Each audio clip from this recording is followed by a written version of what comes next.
नमस्कार दोस्तों, स्वागत है आपका अपने YouTube चैनल स्टडी अड्डा टीएम पर। तो आज हम लोग उसी टेस्ट सीरीज की श्रृंखला को आगे बढ़ाते हुए आपका इतिहास का जो है 5वां टेस्ट हुआ था, देखते हैं उसका एनालिसिस। हाँ, अगर आप हमारे चैनल पे नए हैं तो प्लीज़ चैनल को सब्सक्राइब कर लें और बेल आइकन को प्रेस कर लें। हमारे इस पहल को अपने दोस्तों के साथ शेयर करना ना भूलें। वीडियो पसंद आए तो वीडियो को एक बार लाइक ज़रूर कर दें। ईश्वर, देखते हैं क्वेश्चन नंबर फर्स्ट। ईश्वर के बारे में सोचने के लिए मेरे पास वक्त नहीं है, क्योंकि अभी इस धरती पर बहुत काम किया जाना है। उपरोक्त कथन किसका है? ऑप्शंस हैं स्वामी विवेकानंद, स्वामी दयानंद सरस्वती, स्वामी रामकृष्ण परमहंस, स्वामी ईश्वर चंद्र विद्यासागर। तो इसका ऑप्शन जो है डी सही है। यह जो है स्वामी ईश्वर चंद्र विद्यासागर का कथन है कि ईश्वर के बारे में सोचने के लिए जो है अभी हमारे पास वक्त नहीं है, क्योंकि धरती पर बहुत काम बाकी है। ये कथन वो तब कहते थे जब इनसे कोई ईश्वर के बारे में पूछता था तो यही जवाब ये दिया करते थे। देखते हैं नेक्स्ट क्वेश्चन। निम्नलिखित में से किस ब्रिटिश मिशन योजना ने पाकिस्तान की मांग को अमान्य कर दिया था? ऑप्शंस हैं क्रिप्स मिशन, बेबेल योजना, कैबिनेट मिशन, माउंटबेटन प्लान। तो इसका ऑप्शन सी सही है। कैबिनेट मिशन ने जो है पाकिस्तान के प्रस्ताव को अमान्य कर दिया था, जो 1946 में आया था, जबकि क्रिप्स मिशन 1942, बेबेल योजना 1945 में आई थी। कैबिनेट मिशन 14 मार्च 1946 के संदर्भ में ब्रिटेन के प्रधानमंत्री क्लीमेंट एटली द्वारा हाउस ऑफ कॉमन्स में यह घोषणा की गई थी कि ब्रिटिश सरकार भारत को पूर्ण स्वतंत्रता के अधिकार को जो है मान्यता प्रदान करती है, और इसके साथ ही पूर्ण पाकिस्तान के गठन की मांग को जो है उन्होंने अस्वीकार कर दिया था। तो देखते हैं नेक्स्ट क्वेश्चन फटाफट। निम्नलिखित में से किस क्रांतिकारी द्वारा द फिलॉसफी ऑफ द बम नामक एक प्रसिद्ध लेख लिखा गया? ऑप्शंस हैं यशपाल, भगवती चरण बोहरा, भगत सिंह, सूर्यसेन। तो इसका ऑप्शन बी सही है। भगवती चरण बोहरा द्वारा द फिलॉसफी ऑफ द बम नामक लेख लिखा गया था। क्रांतिकारी भगवती चरण बोहरा बम का दर्शन, फिलॉसफी ऑफ द बम नामक प्रसिद्ध लेख इन्होंने ही लिखा था, और इसका शीर्षक हिंदुस्तान प्रजातंत्र समाजवादी सभा का घोषणा पत्र पर जो है रखा गया था। दैवी वो ऐसा था कि इनकी मृत्यु भी जो है बम परीक्षण के दौरान ही हुई थी। भगवती चरण बोहरा की मृत्यु जो है वो बम परीक्षण के दौरान ही हुई थी। देखते हैं नेक्स्ट क्वेश्चन। किसने घोषणा की थी कि 30 जून 1948 तक ब्रिटिश द्वारा भारत को स्वतंत्रता प्रदान कर दी जाएगी? ऑप्शंस हैं Winston Churchill, Lord Mountbatten, Lord Wavell, Clement एटली।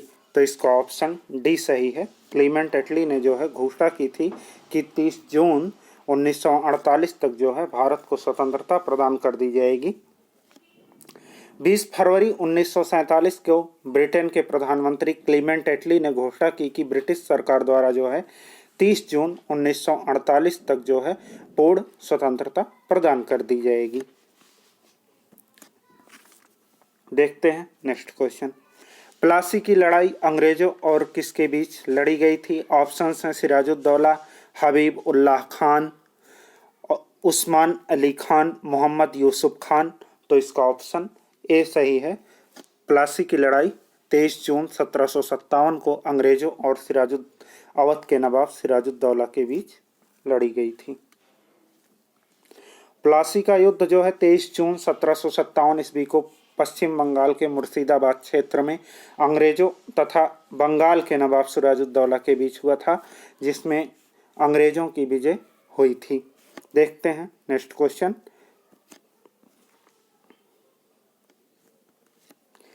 रज्मनामा किस हिंदू ग्रंथ का पारसी अनुवाद है? ऑप्शंस हैं रामायण, महाभाष्य, महाभारत, अष्टाध्यायी। तो रज्मनामा जो है ये महाभारत का पारसी अनुवाद है।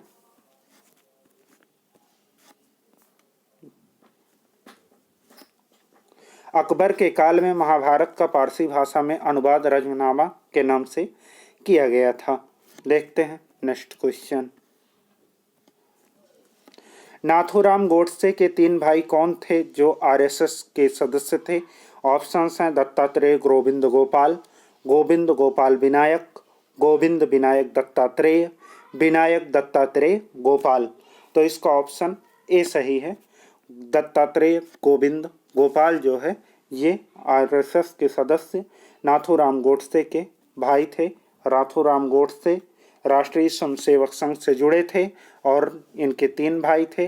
और राष्ट्रपिता महात्मा गांधी को जो है 30 जनवरी 1948 को नाथूराम गोडसे ने गोली मारकर हत्या कर दी थी। देखते हैं नेक्स्ट क्वेश्चन। उस स्थान का नाम बताइए जहां बौद्ध की मान्यता के अनुसार गौतम बुद्ध ने अपनी मृत्यु के बाद महापरिनिर्वाण प्राप्त किया था। ऑप्शन हैं कौशाम्बी, कुशीनगर, बदायूं, चित्रकूट। तो इसका ऑप्शन बी सही है। कुशीनगर में जो है इन्होंने अपनी मृत्यु के बाद महानिर्वाण जो है प्राप्त किया था। इस पे हमने एक ट्रिक बनाया है। लुम्बिनी में जन्म हुआ, बोध गया में ज्ञान, सारनाथ में दिए उपदेश, कुशीनगर में प्राण। इनका जो चारों एग्जाम्पल पूछे जाते हैं हमेशा एग्जाम में कि जन्म कहाँ हुआ, लुम्बिनी में, बोध गया में ज्ञान, और प्रथम उपदेश जो है सारनाथ में दिए, कुशीनगर में प्राण दिए थे। ये काफ़ी इंपॉर्टेंट है, इसलिए हमने चारों को एक दोहे में पिरो दिया। लुम्बिनी में जन्म हुआ, बोध गया में ज्ञान, सारनाथ में दिए उपदेश, कुशीनगर में प्राण। तो चलिए देखते हैं नेक्स्ट क्वेश्चन। इनकी मृत्यु जो है 483 ईसा पूर्व कुशीनगर में हुई थी और जिसे माना जाता है कि शुगर का मांस खाने। इसमें मतभेद है, वनडे एग्जाम में मतभेद से क्वेश्चन नहीं पूछा जाता। और इनकी मृत्यु 80 वर्ष की अवस्था में हुई थी। जहाँ पे कंट्राडिक्शन रहता है वहाँ से वनडे एग्जाम में क्वेश्चन नहीं पूछा जाता। 1857 के सिपाही विद्रोह में सिपाहियों को किस कंपनी के द्वारा बनाए गए कारतूसों पर आपत्ति थी। ऑप्शंस हैं एटकिंस, इनफील्ड, रेमिंगटन, विएक्टर। तो इसका ऑप्शन बी सही है। इनफील्ड कंपनी की बंदूक कारतूस जो है जब उनको दी गई थी तो उस पर गाय या सुअर की चर्बी लगी होती थी जिसे मुंह से खोलना पड़ता था। इसी का विरोध कर रहे थे। 1857 ईस्वी में अंग्रेजों ने पुरानी बंदूक ब्राउन बेस के स्थान पर नई एनफील्ड राइफल का प्रयोग करने का जो है निर्णय लिया। उसके लिए जो कारतूस बनाए जाते थे उन्हें राइफल में भरने से पहले मुंह से खोलना पड़ता था और इनके ऊपर जो है गाय और सुअर की चर्बी का प्रयोग किया गया था।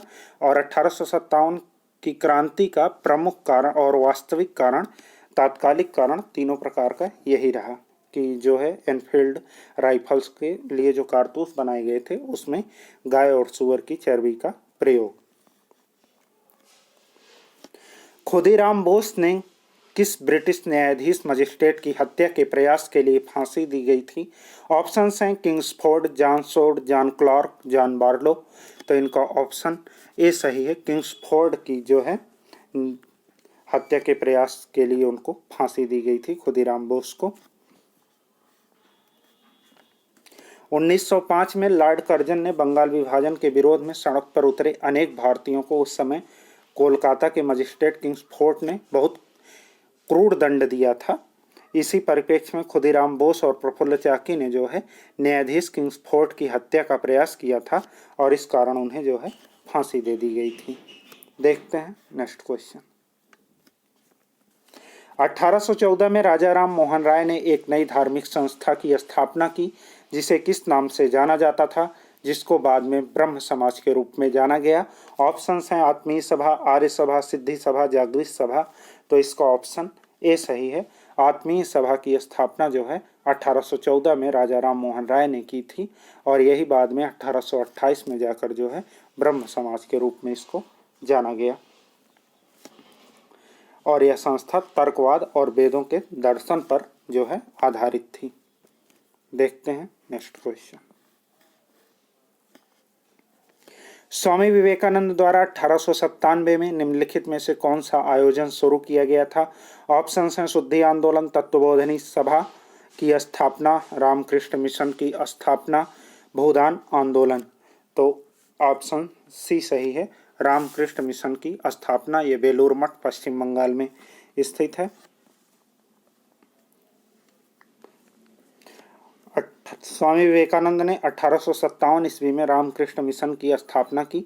विवेकानंद रामकृष्ण परमहंस के प्रमुख शिष्य थे। इन्होंने 1893 में जो है शिकागो में आयोजित विश्व धर्म सम्मेलन में भी भाग लिया था स्वामी विवेकानंद ने। ये काफ़ी पूछा जाता है कि विश्व धर्म सम्मेलन में स्वामी विवेकानंद ने कब भाग लिया था, तो ये 1893 में। बक्सर के युद्ध के बाद किस शासक ने इलाहाबाद और कड़ा को मुगल सम्राट को सौंप दिया, जो ब्रिटिश सैनिकों के संरक्षण के अंतर्गत आता था? ऑप्शंस हैं बनारस, भोपाल, बहावलपुर, अवध। तो इसका ऑप्शन डी सही है, अवध को जो है सौंप दिया था। बक्सर का युद्ध जो है 22 अक्टूबर 1764 ईस्वी में मुगल नवाब और हेक्टर मुनरो के नेतृत्व वाली अंग्रेजी सेना के बीच लड़ा गया था। इसमें अंग्रेजों की विजय हुई थी। इस युद्ध के बाद इलाहाबाद की संधि हुई, जिसमें जो है अवध के नवाब ने इलाहाबाद व कड़ा के किले मुगल सम्राट को सौंप देने का वचन दिया था। देखते हैं नेक्स्ट क्वेश्चन। 1795 और 1804 के बंगाल विनिमय अधिवेशन द्वारा क्या निर्णय लिया गया था? ऑप्शन हैं सती प्रथा को अवैध घोषित कर दिया गया, कन्या हत्या को अवैध घोषित कर दिया गया, विधवा पुनर्विवाह को वैधता मिली, बाल विवाह को अवैध घोषित कर दिया गया। तो इसका ऑप्शन बी सही है, कन्या हत्या को जो है अवैध घोषित कर दिया गया था 1705 से 1804 के बंगाल विनिमय अधिवेशन द्वारा। इससे जो है शिशु हत्या पर और भ्रूण हत्या पर भी रोक लगी थी। देखते हैं नेक्स्ट क्वेश्चन।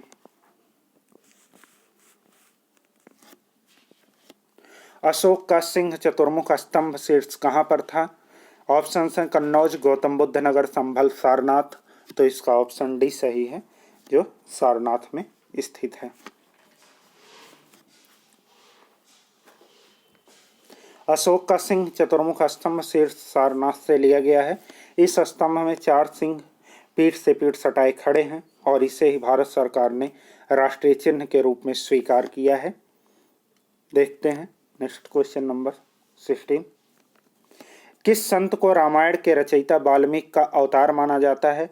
ऑप्शंस हैं गोस्वामी तुलसीदास, रामानंद स्वामी, रविदास स्वामी, करपात्री। तो इसका ऑप्शन ए सही है, गोस्वामी तुलसीदास, जिन्होंने रामचरितमानस की रचना की है, इन्हें वाल्मीकि का अवतार माना जाता है।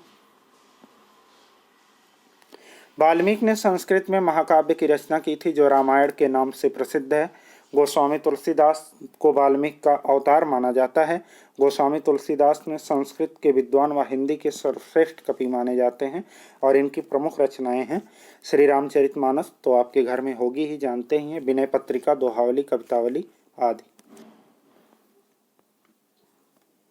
देखते हैं नेक्स्ट क्वेश्चन। कुशीनगर बौद्ध लोगों का एक लोकप्रिय पर्यटन स्थल है। निम्नलिखित में से क्या यहाँ स्थित है? ऑप्शन हैं हिरण का उद्यान, मूलगंध कुटी विहार, तिब्बती मंदिर, रामभर स्तूप। तो इसका ऑप्शन डी सही है, रामभर स्तूप जो है वो कुशीनगर में स्थित है। कुशीनगर बौद्ध लोगों का एक लोकप्रिय पर्यटन स्थल है। यहाँ पर रामभर स्तूप है। भगवान बुद्ध के महापरिनिर्वाण के बाद जो है उनकी अस्थियां तथा भस्म को 16 महाजनपदों में बांट दिया गया था और हर जगह वहाँ पर स्तूप बनवाए गए हैं। रामभर स्तूप कुशीनगर में स्थित है। कानपुर में 1966 में स्थापित किस विश्वविद्यालय का नाम एक मराठा राजा के नाम पर रखा गया है? ऑप्शन हैं राजाराम छत्रपति विश्वविद्यालय, छत्रपति शिवाजी महाराज विश्वविद्यालय, छत्रपति साहूजी महाराज विश्वविद्यालय, पेशवा बालाजी बाजीराव विश्वविद्यालय। तो इसका ऑप्शन जो है सी सही है, छत्रपति साहूजी महाराज विश्वविद्यालय कानपुर विश्वविद्यालय का नाम है। 1966 में स्थापित छत्रपति साहूजी महाराज विश्वविद्यालय की स्थापना कानपुर में की गई और यह एक छत्रपति साहूजी महाराज एक शक्तिशाली शासक थे और इन्हीं के नाम पर विश्वविद्यालय का नाम रखा गया है, कानपुर विश्वविद्यालय का। क्वेश्चन नंबर है 19। दिसंबर 1916 में कांग्रेस के किस अधिवेशन में भारतीय राष्ट्रीय कांग्रेस और मुस्लिम लीग का समझौता हुआ? ऑप्शंस हैं लखनऊ, कानपुर, इलाहाबाद, मेरठ। तो इसका ऑप्शन जो है ए सही है, लखनऊ में जो है कांग्रेस और मुस्लिम लीग का समझौता हुआ था 1916। लॉर्ड चैमफोर्ड के शासनकाल में दिसंबर 1916 में आयोजित लखनऊ के कांग्रेस अधिवेशन में आयोजित हुआ था, जिसकी अध्यक्षता अंबिका चरण मजुमदार ने की थी। जो है कांग्रेस अधिवेशन की अध्यक्षता जो है अंबिका चरण मजूमदार ने की थी लखनऊ के। इस अधिवेशन में जो है भारतीय राष्ट्रीय कांग्रेस और मुस्लिम लीग के बीच एक समझौता हुआ, जिसके तहत मुस्लिम लीग की सांप्रदायिक प्रतिनिधित्व की मांग को कांग्रेस के द्वारा मान लिया गया था। देखते हैं नेक्स्ट क्वेश्चन। बलदेव सिंह अंतरिम सरकार के सदस्य थे। स्वतंत्र भारत की पहली सरकार में कौन सा पद ग्रहण किए थे? ऑप्शंस हैं रक्षा मंत्री, शिक्षा मंत्री, रेलवे मंत्री, वित्त मंत्री। तो इसका ऑप्शन ए सही है, रक्षा मंत्री का पद बलदेव सिंह धारण किए थे। देखते हैं एक्सप्लेन। कैबिनेट मिशन के प्रस्ताव पर गठित अंतरिम मंत्रिमंडल के सदस्यों में बलदेव सिंह को रक्षा विभाग, महिषी राजगोपालाचारी को शिक्षा विभाग, आसफ अली को जो है रेलवे तथा मुस्लिम लीग के सदस्य लियाकत अली को जो है वित्त विभाग का कार्यभार सौंपा गया था। इसी के साथ हमारा ये आज का सेशन समाप्त हुआ। आपको हमारा वीडियो पसंद आए तो वीडियो को लाइक, चैनल को सब्सक्राइब और शेयर करना